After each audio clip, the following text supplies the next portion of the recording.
അസ്സലാമു അലൈക്കും വറഹ്മത്തുള്ളാഹി വബറകാത്ത്. അൽഹംദുലില്ലാഹ് അല്ലദീ ഹദാനാ ലിഹാദാ വമാ കുന്നാ ലിനഹ്തദിയ ലൗലാ അൻ ഹദാനല്ലാഹ്. സ്നേഹം നിറഞ്ഞ പ്രിയപ്പെട്ട സഹോദരി സഹോദരന്മാരെ, അള്ളാഹു സുബ്ഹാനഹു തആലയെ ജീവിതത്തിൻ്റെ എല്ലാ മേഖലയിലും അള്ളാഹുവിനെ സൂക്ഷിച്ചുകൊണ്ട് ജീവിക്കണമേ എന്ന് ആദ്യമായി എന്നോടും തുടർന്ന് നിങ്ങൾ ഓരോരുത്തരോടും ഉണർത്തുകയാണ്, വസിയത്ത് ചെയ്യുകയാണ്. റബ്ബ് സുബ്ഹാനഹു തആല എനിക്കും നിങ്ങൾക്കും തൗഫീക്ക് നൽകി അനുഗ്രഹിക്കുമാറാകട്ടെ. ഇമാമുകൾ അറിയുക എന്ന വിഷയത്തിൽ അൽഹംദുലില്ലാഹ് 3 ഇമാമുകളുടെ ചരിത്രം നാം മനസ്സിലാക്കിയിട്ടുണ്ട്. അള്ളാഹു സുബ്ഹാനഹു തആല സ്വീകരിക്കുമാറാകട്ടെ. ഇൻഷാ അല്ലാഹ് 4ാമത്തെ ഇമാമായ ഇമാം അഹ്മദ് ബിൻ ഹംബൽ റഹ്മത്തുള്ളാഹിയെ കുറിച്ചിട്ടാണ് ഇന്ന് നാം മനസ്സിലാക്കുന്നത്. അഹ്മദ് ബിൻ ഹംബൽ റഹ്മത്തുള്ളാഹിയുടെ യഥാർത്ഥ നാമം Abu Abdillah Ahmad bin Muhammad bin Hanbal Ash-Shaybani എന്നുള്ളതാണ്. അബു അബ്ദില്ല എന്നുള്ളത് അദ്ദേഹത്തിൻ്റെ കുഞ്ഞിയത്താണ്, വിളിപ്പേരാണ്. അഹ്മദ് എന്നുള്ളതാണ് അദ്ദേഹത്തിൻ്റെ യഥാർത്ഥ നാമം. അദ്ദേഹത്തിൻ്റെ പിതാവ് മുഹമ്മദ്. അപ്പോൾ Abu Abdillah Ahmad bin Muhammad bin Hanbal Ash-Shaybani എന്നുള്ളതാണ്.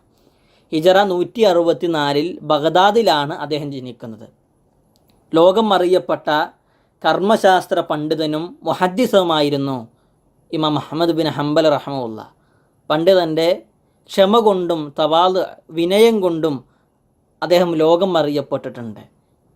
അതേപോലെ തന്നെ ഇമാമുസുന്ന, സുന്നത്തിൻ്റെ ഇമാമ എന്ന സ്ഥാനപ്പേര് പോലും അദ്ദേഹത്തിന് ലഭിച്ചിട്ടുണ്ട്. ഇമാം അഹ്മദ് ബിൻ ഹംബൽ റഹ്മത്തുള്ളാഹിയുടെ ജീവിത ചരിത്രം വായിച്ചു നോക്കുമ്പോൾ അദ്ദേഹത്തിൻ്റെ ചെറിയ പ്രായത്തിൽ 13ാമത്തെ വയസ്സിൽ തന്നെ അഹ്മദ് ബിൻ ഹംബൽ റഹ്മത്തുള്ളാഹിയുടെ പിതാവായ മുഹമ്മദ് മരണപ്പെട്ടു. പിന്നീട് ഉമ്മയാണ് അദ്ദേഹത്തെ നോക്കി വളർത്തുന്നത്. ദീന് പഠിക്കാൻ വേണ്ടി മകനെ ചെറിയ പ്രായത്തിൽ തന്നെ ഉമ്മ പറഞ്ഞയച്ചു. ഖുർആൻ പൂർണ്ണമായിട്ടും അദ്ദേഹം മനഃപ്പാഠമാക്കി. അറബി ഭാഷയിൽ അപാര പ്രാവീണ്യം അദ്ദേഹം നേടി. ദീന് പഠിക്കാൻ വേണ്ടി ഒരുപാട് രാജ്യങ്ങൾ അദ്ദേഹം യാത്ര ചെയ്തിട്ടുണ്ട്.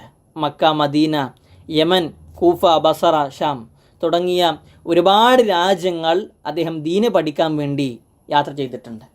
ജീവിതത്തിൽ ഒരുപാട് പരീക്ഷണങ്ങളും പ്രതിസന്ധികളും ഏൽക്കേണ്ടി വന്ന ഒരു പണ്ഡിതനായിരുന്നു ഇമാം അഹ്മദ് ബിൻ ഹംബൽ റഹ്മത്തുള്ളാഹി. ഒരാൾ പ്രബോധന രംഗത്ത് നിലനിൽക്കുമ്പോൾ അയാൾക്ക് ശക്തമായ പരീക്ഷണങ്ങൾ ഉണ്ടാകുമെന്നുള്ളതിന് ഏറ്റവും വലിയ ഉദാഹരണമാണ് അഹ്മദ് ബിൻ ഹംബൽ റഹ്മത്തുള്ളാഹിയുടെ ജീവിതം എന്നുള്ളത്. കാരണം അദ്ദേഹത്തിൻ്റെ കാലഘട്ടത്തിലാണ് ഖൽഖുൽ ഖുർആനിൻ്റെ വാദം ഉണ്ടാകുന്നത്. ഖുർആൻ അള്ളാഹുവിൻ്റെ കലാമല്ല, സൃഷ്ടിയാണെന്നുള്ളത് നാം ആദ്യം മനസ്സിലാക്കേണ്ടത്. ഖുർആൻ അള്ളാഹുവിൻ്റെ കലാമാണ്, സൃഷ്ടിയല്ല. എന്നാൽ മുഅ്തസിലിയായ ആളുകൾ അത് നിഷേധിക്കുന്നവരാണ്. അവർ പറയുന്നുണ്ട് ഖുർആൻ അള്ളാഹുവിൻ്റെ കലാമല്ല, പകരം എന്താണ്, സൃഷ്ടിയാണ് എന്നുള്ളതാണ്. അതിനൊരു കാരണം എന്താണ്? മുഅ്തസിലിയായ ആളുകൾ അള്ളാഹുവിൻ്റെ സിഫത്തിനെ നിഷേധിക്കുന്നവരാണ്. അതുകൊണ്ട് തന്നെ ഖുർആൻ അള്ളാഹുവിൻ്റെ കലാമാണ് എന്ന് പറഞ്ഞാൽ കലാമ് എന്ന സിഫത്തിനെ അവർക്ക് അംഗീകരിക്കേണ്ടി വരും. അപ്പോൾ അവർ സിഫത്തിനെ അംഗീകരിക്കേണ്ടി വരും.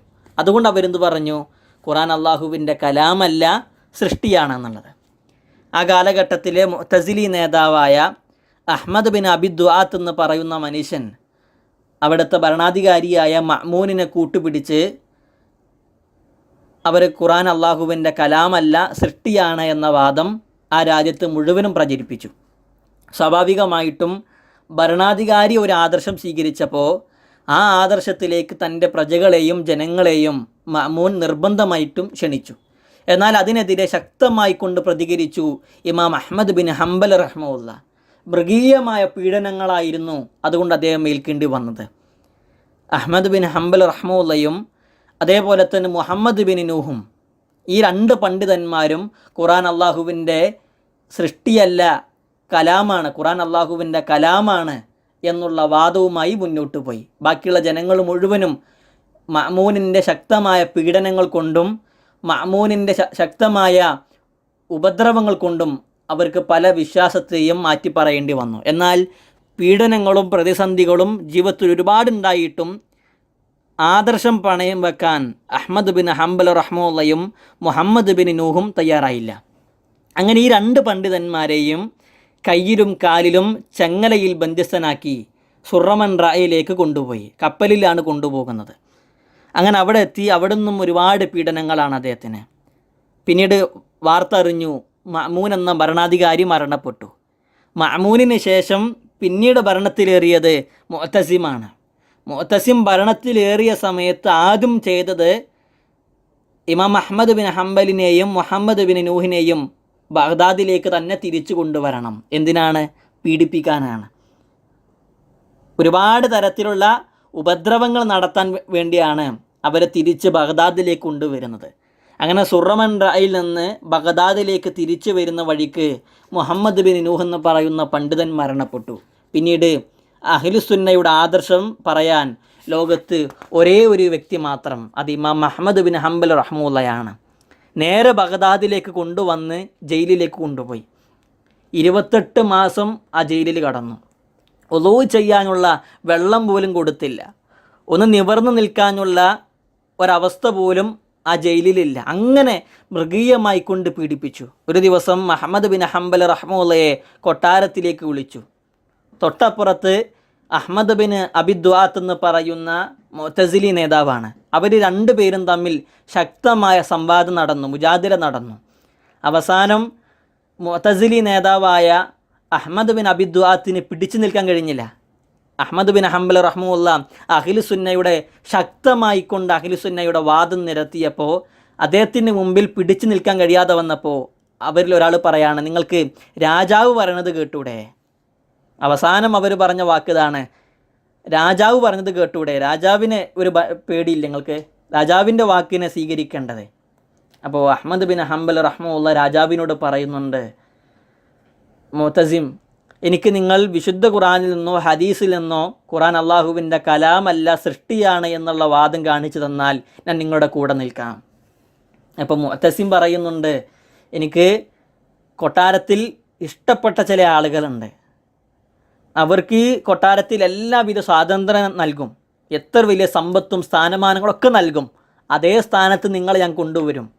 പക്ഷെ എന്ത് ചെയ്യണം? ഖുറാൻ അള്ളാഹുവിൻ്റെ കലാമല്ല സൃഷ്ടിയാണ് എന്ന് പറയണം.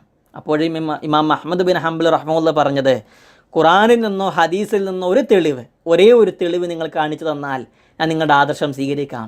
പക്ഷേ അതിന് പകരം ആ തെളിവില്ലാതെ എന്ത് തന്നെ എനിക്ക് തന്നാലും ഈ ആദർശം സ്വീകരിക്കാൻ ഞാൻ തയ്യാറല്ല. രാജാവ് 2 പേരെ വിളിച്ചു, ഭടന്മാരായ 2 പേരെ വിളിച്ച് അവർ ഇരുമ്പിൻ്റെ ചെമ്മട്ടി കൊണ്ടുവന്നു.